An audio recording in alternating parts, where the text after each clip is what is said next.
மார்டினோட lottery நிறுவனம் பாஜக கொடுத்தது வெறும் 100 கோடி தாங்க. ஆனால் திமுகக்கு எவ்வளோன்னு பாருங்க. கடுப்பாகும் ராஜா. தேர்தல் பத்திரங்கள் முறை செல்லாது என உச்சநீதிமன்றம் சமீபத்தில் அறிவித்தது. மேலும் தேர்தல் பத்திரங்கள் தொடர்பான அனைத்து தகவல்களையும் இந்த திட்டத்தை பாராத ஸ்டேட் வங்கி வெளியிட வேண்டும் என்றும் உச்சநீதிமன்றம் உத்தரவிட்டது.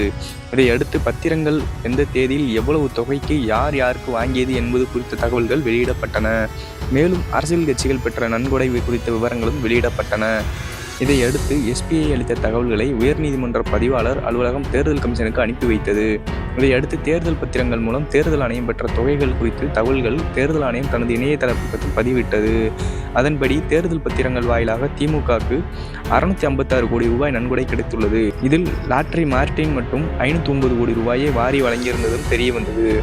அதிமுகவுக்கு 6.5 கோடி ரூபாய் தேர்தல் பத்திரம் மூலம் நன்கொடையாக கிடைத்ததாக தெரிவிக்கப்பட்டது.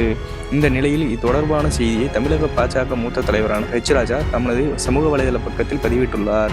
மேலும் மார்டின் லாட்டரி நிறுவனம் திமுகவிற்கு 509 கோடி ரூபாய் வழங்கியுள்ளதாகவும், திரிணாமுல் காங்கிரஸ் கட்சிக்கு 542 கோடி ரூபாயும், ஒய்எஸ்ஆர் காங்கிரஸுக்கு 150 கோடி ரூபாய் வழங்கியுள்ளதாகவும் கூறினார். தேர்தல் பத்திரங்கள் மூலம் நாட்டிலேயே பாஜகவுக்கு தான் அதிகபட்சமாக 6986.5 கோடி ரூபாய் கிடைத்துள்ளதாக தேர்தல் ஆணையம் தெரிவித்தது. அதனைத் தொடர்ந்து மேற்கு வங்க முதல்வர் மம்தா பானர்ஜியின் திரிணாமுல் காங்கிரஸ் கட்சிக்கு 1397 கோடி ரூபாய் கிடைத்துள்ளது.